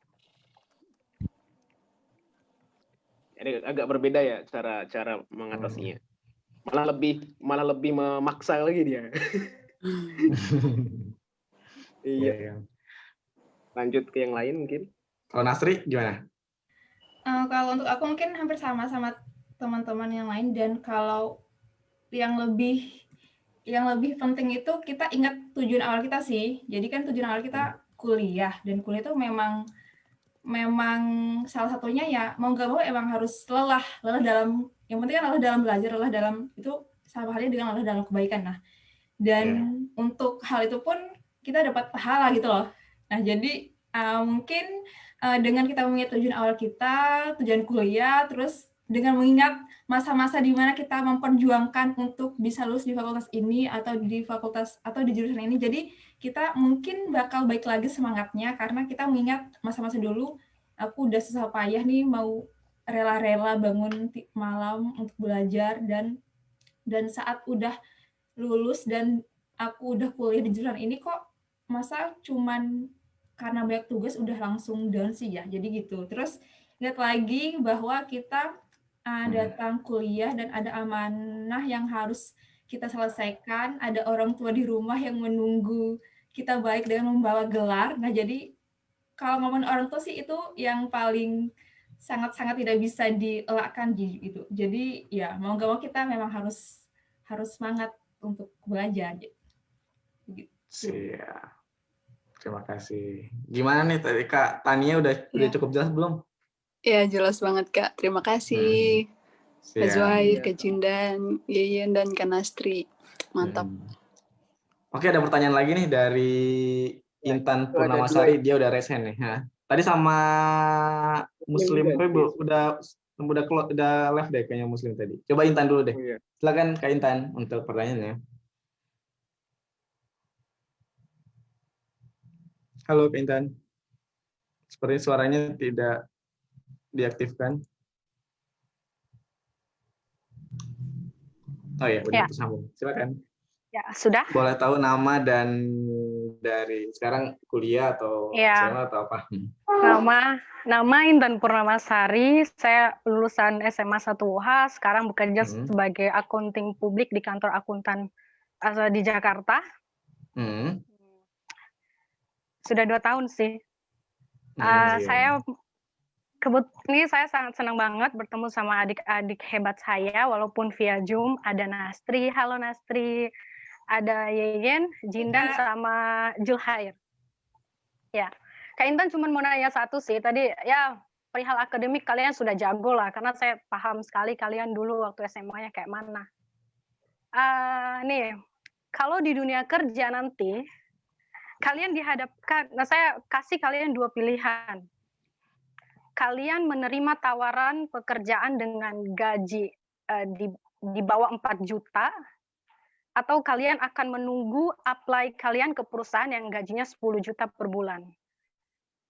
Tapi kalian udah fix masuk di perusahaan yang gajinya di bawah 4 juta itu dengan kontrak 6 bulan, atau kalian tetap kekeh menunggu apply job kalian di perusahaan yang besar dengan gaji 10 juta. Itu gimana ya? Pilihan kalian. Saya mau tahu.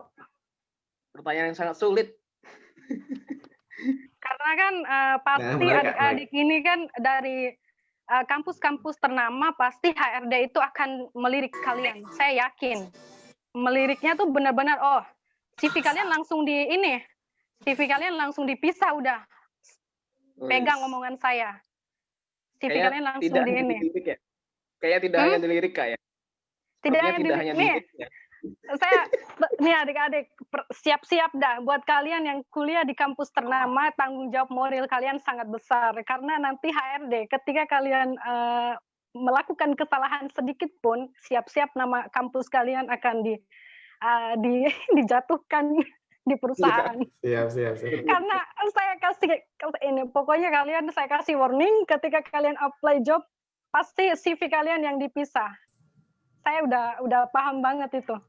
Karena beberapa kali HD juga nih. Karena beberapa kali anak UI ngelamar magang di tempat saya dan dia pasti dilidik duluan dan dikasih tesnya paling susah. Dan kalian harus siap-siap dengan keadaan seperti itu. Gimana jawaban kalian? Yap, ya, silakan dijawab. Yang dari UI atau gimana nih, Kak? Iya, dari UI dulu saya sebut nih. Yayan nih, tetangga nih, yang sering saya jenguk. Coba Yayan, gimana? Parah banget ini mah pertanyaannya. Gimana Yayan? Jadi pertanyaannya kan lebih milih yang udah pasti keterima di yang perusahaan yang kontrak 6 bulan ya. 4 juta. Ya, kontrak 6 bulan. sama yang tunggu perusahaan besar nih yang gajinya di atas 10. Saya percaya bahwa setiap apapun yang dikasih oleh Allah itu adalah sebuah rezeki. Asik. Masya Allah, siapa yang ngajarin? Terus kayak kalau memang yang datang duluan adalah yang gaji di bawah 4 juta, ya udah kita terima. Ya. Toh kita apa ya? Ini mungkin pribadi saya sendiri. Ketika kita mendapatkan sebuah pekerjaan, artinya kita mengasah bagaimana kemampuan kita di situ. Bukan cuma tentang gaji. Uang mungkin bisa didapatkan dari mana saja gitu. Tapi memang bagaimana ilmu yang kita dapatkan, karena kalau kita nganggur beberapa bulan tuh takutnya nanti nggak kepake ilmunya gitu. Jadi nanti belajar ulang lagi.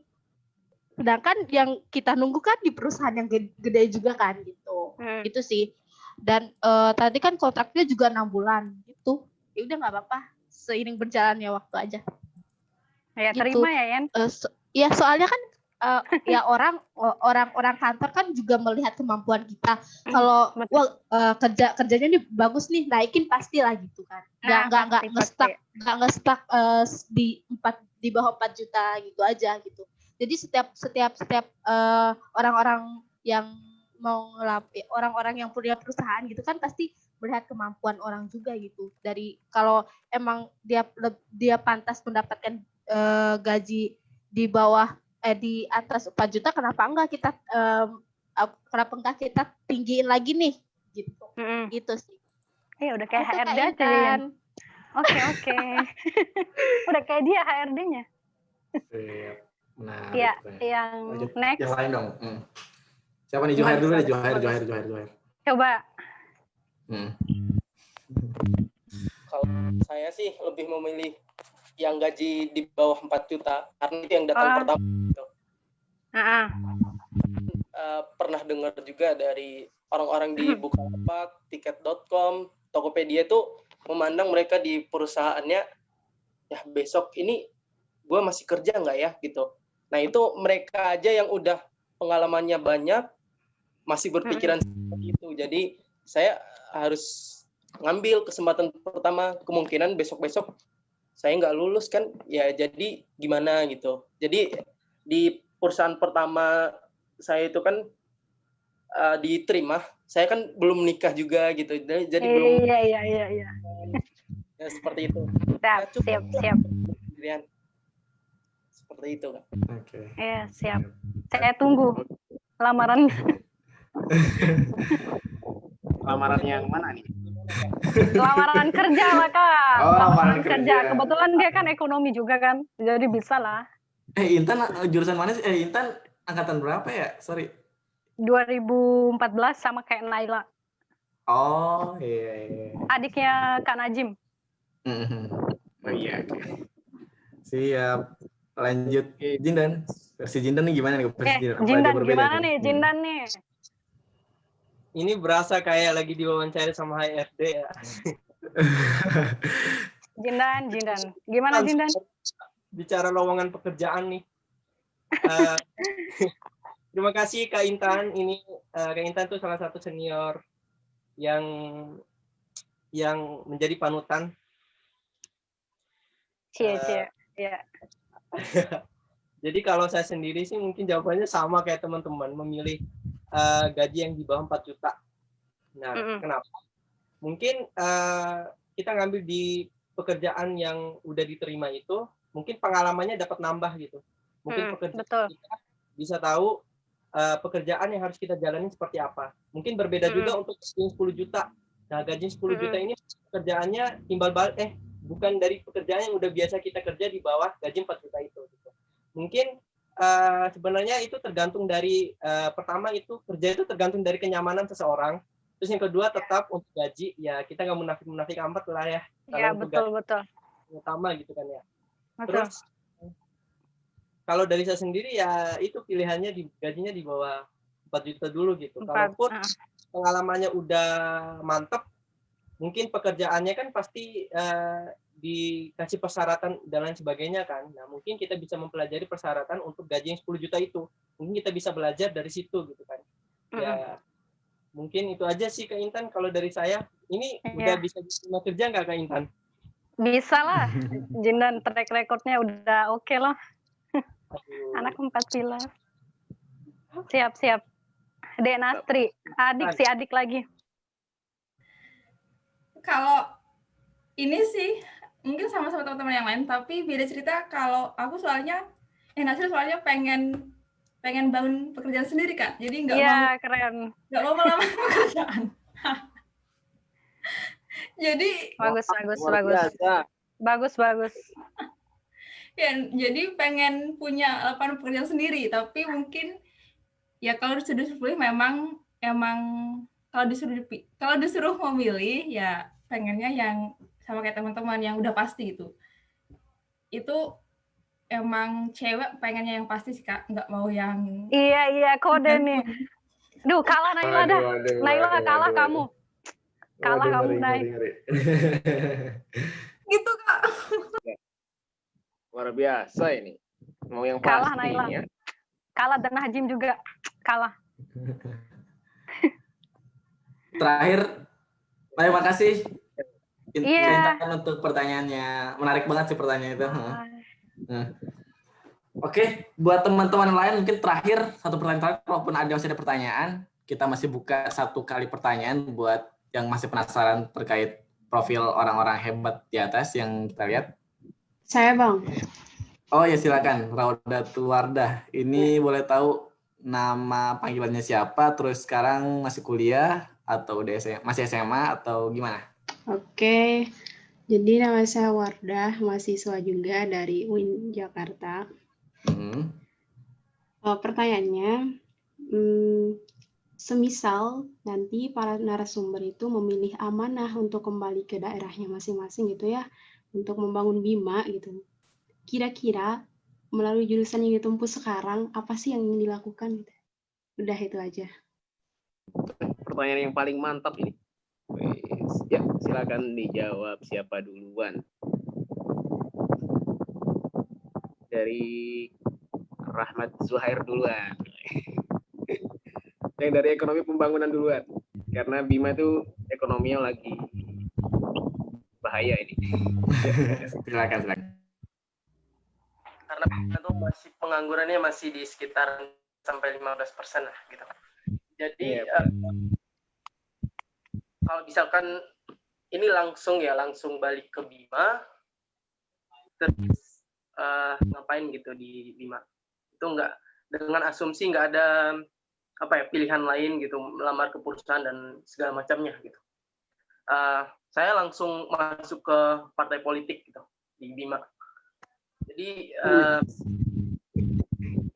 ya masuk daftar jadi anggota partai politik dan berkegiatan sosial di sana, membantu anggota dewan dan segala macamnya di yang saya masuki itu meraih suara dan segala macamnya dengan sosialisasi di masyarakat dan segala macamnya gitu. Nah kalau misalkan dikasih kesempatan lebih untuk menentukan arah partai itu untuk membangun ekonomi BIMA, ya saya bisa ngasih insight gitu seperti itu. Dengan sebenarnya saya pengennya jadi orang kaya dulu. Oke. Karena dapat insight tadi ya, sekarang itu butuh uang. Uang bukan segalanya juga gitu, tapi segalanya butuh uang. Seperti itu. Terima kasih. Siap. Ya, sepertinya Rahmat Zuhair ingin masuk dan terjun ke politik langsung nih ya, karena ingin mendaftar langsung sebagai anggota partai politik ya, seperti itu. Mantap. Langsung ke Muhammad Jindan, silakan. Siap. Oke, terima kasih Rodatul Wardah atas pertanyaannya. Mungkin dari saya sendiri yang pertama, karena sekarang saya sedang ngejalanin bisnis sendiri gitu kan. Nah, bisnis ini mungkin baru kecil-kecilan, mungkin nanti akan bisa lebih, kalau udah makin lama mungkin bisa dikembangkan gitu. Mungkin saya akan membuka lowongan pekerjaan gitu apabila saya sudah masuk kembali ke Bima gitu. Karena pada saat ini juga mungkin gara-gara pandemi dan lain sebagainya, saya ngejalanin bisnis orang tua juga gitu. Nah, dari bisnis ini mungkin saya bisa membuka lowongan besar-besaran atau lowongan untuk masyarakat Bima sendiri untuk bekerja di bisnis saya. Mungkin saya juga akan bisa membangun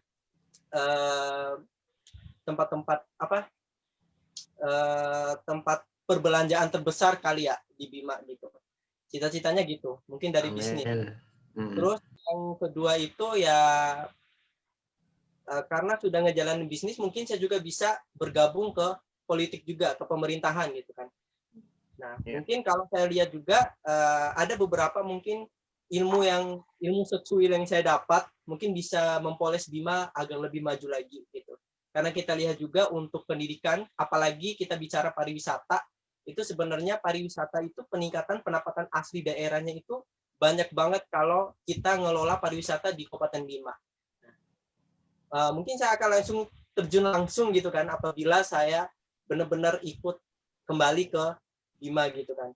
Nah, karena memang pada saat saya mewawancarai kepala dinasnya kemarin mengenai pariwisata itu memang mereka kurang akan pembangunan dan juga mengoptimalisasikan pariwisata yang ada di Kabupaten Bima. Nah, mungkin kita bisa melihat bagaimana ekonomi Bima selanjutnya apabila kita bisa mengelola pariwisata itu dengan baik. Bukan cuman pemerintah aja yang beruntung, tapi masyarakat juga akan beruntung. Apabila kita membangun suatu wisata di situ, maka akan ada ekonomi masyarakat yang akan terpaku juga di situ.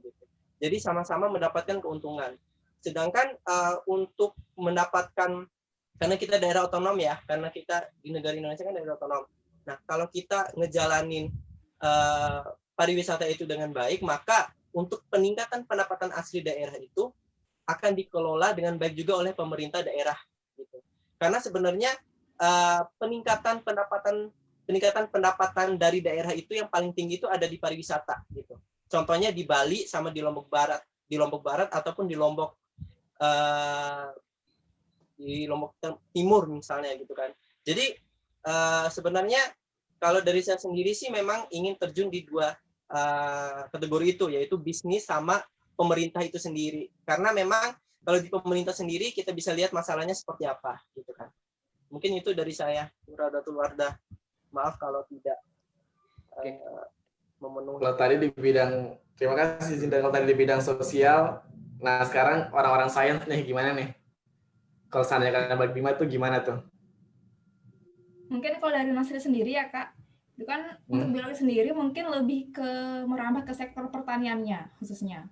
Dan mungkin kalau untuk memang dulu itu punya impian mungkin mau lebih ke fokusnya ke bidang pertanian. Itu seperti mungkin mengadakan sosialisasi bersama para petani-petani di sana, kemudian agar lebih bisa bagaimana mereka memproduksi pertanian itu agar lebih optimal, kemudian bagaimana cara penanggulangan hamanya dan lain sebagainya. Dan kemudian salah satunya juga untuk bisa membangun masyarakat ekonomi mandiri, sehingga untuk masyarakat di Bima sendiri pun mungkin ketika kita mengadakan sosialisasi seperti yang berkaitan dengan pertanian dan lain sebagainya, mungkin mereka tidak akan, istilahnya kita tidak mengimpor lagi mungkin seperti pupuk, karena nanti akan diajarkan bagaimana cara pembuatan pupuk misal dari bahan dari daun-daun kering atau dari daun atau dari buah dan lain sebagainya. Kemudian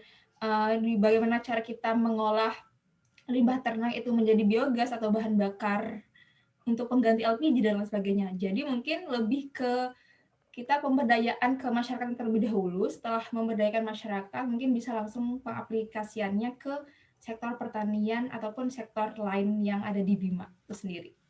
Mungkin kurang lebih seperti itu sih, Kak. Oke, mantap. Terima kasih, Nastri. Terakhir, Mbak Catur. Oke. Jadi buat saya pribadi itu atau sih nanti kayak apa namanya mau balik ke Bima atau gimana nggak tahu. Tapi yang pasti nanti di Bima mau banget buat apoteker gitu. Buat apotek sendiri. Habis itu mau buat klinik sendiri juga dan kalau bisa mau kayak buat rumah sakit gitu karena kan biar memperbanyak lapangan kerja gitu buat teman-teman tenaga kesehatan lainnya. Karena membagi sebuah rezeki itu kan mendatangkan kebahagiaan juga buat kita. Gitu sih. Oke. Gimana Kak Raudatul Wardah? Sudah cukup jelas? Kira-kira? Sebenarnya sedikit ini sih, soalnya kan saya juga sains, maksudnya lebih konsen ke yang tadi IPA gitu. Tadi dikatakan kalau nggak salah pemberdayaan masyarakat di bidang pertanian ya. Nah, untuk melakukan pemberdayaan itu kan kita butuh wadah gitu ya. Kita harus masuk institusi apa gitu untuk bisa mensosialisasikan apa yang kita ingin wujudkan gitu. Ketika kita hanya mensosialisasi saja, mungkin itu tidak akan terlalu berimpact gitu ya.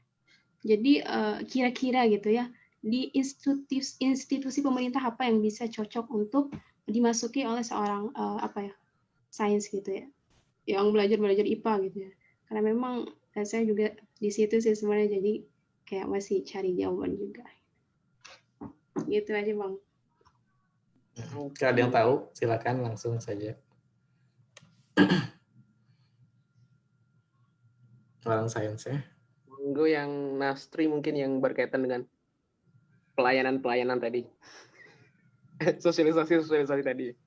Mungkin untuk sosialisasi kita bisa kerjasama mungkin dari kepala desanya terlebih dahulu untuk yang kecil-kecil dulu Kak. Misal di desa, kemudian kita melakukan sosialisasi di desa, bekerja sama dengan kepala desa, atau kita bekerja sama dengan para ibu-ibu PKK mungkin, jadi kan biasanya ibu-ibu kan kayak ada perkumpulan atau suatu komunitas gitu. Nah, jadi mungkin kita bisa untuk wadah kecilnya atau lingkungan skala kecilnya mungkin bisa dari desa ke desa gitu.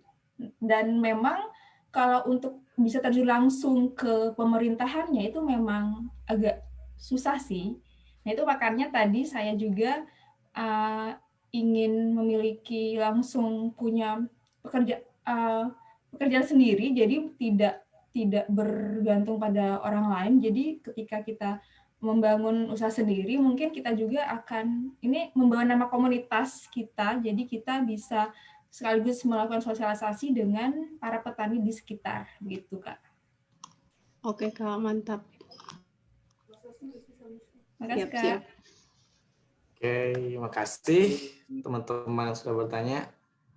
Berhubung waktu juga sudah lewat 15 menit dari waktu biasa yang kita tetapin, 1 jam, 1,5 jam.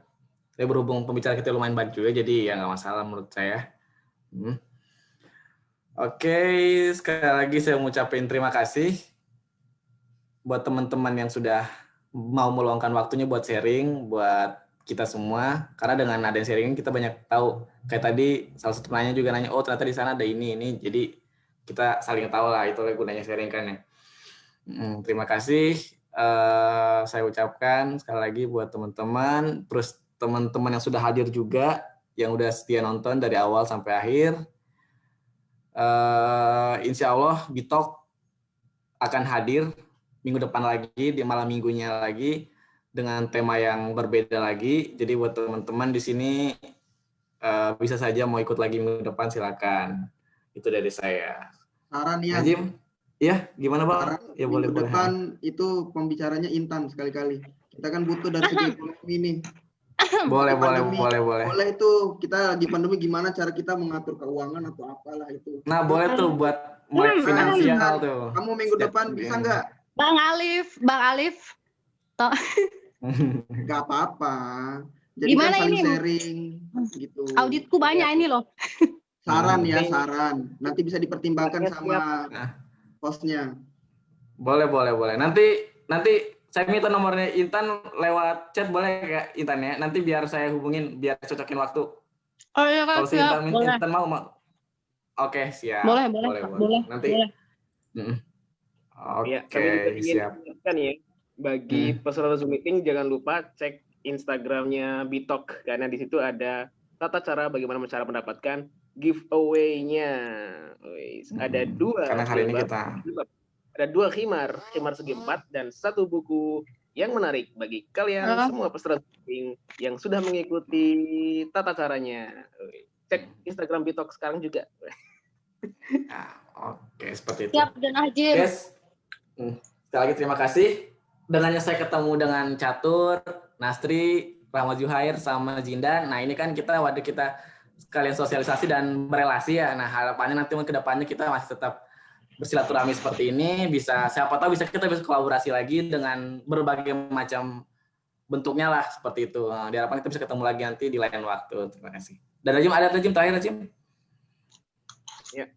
Saya cuma ingin mengucapkan terima kasih banyak kepada semuanya yang telah menyempatkan hadir, yang telah menyempatkan waktunya hadir ya di Zoom meeting ini. Terima kasih sekali lagi buat Catur Putri, Nastri Hronofus, Rahmat Zuhair, dan Muhammad Jindan. Terima kasih banyak atas sharingnya yang sangat luar biasa. Siap, sekali lagi terima kasih. Assalamualaikum. Saya tutup ya. Assalamualaikum warahmatullahi wabarakatuh. Terima kasih. Waalaikumsalam warahmatullahi wabarakatuh.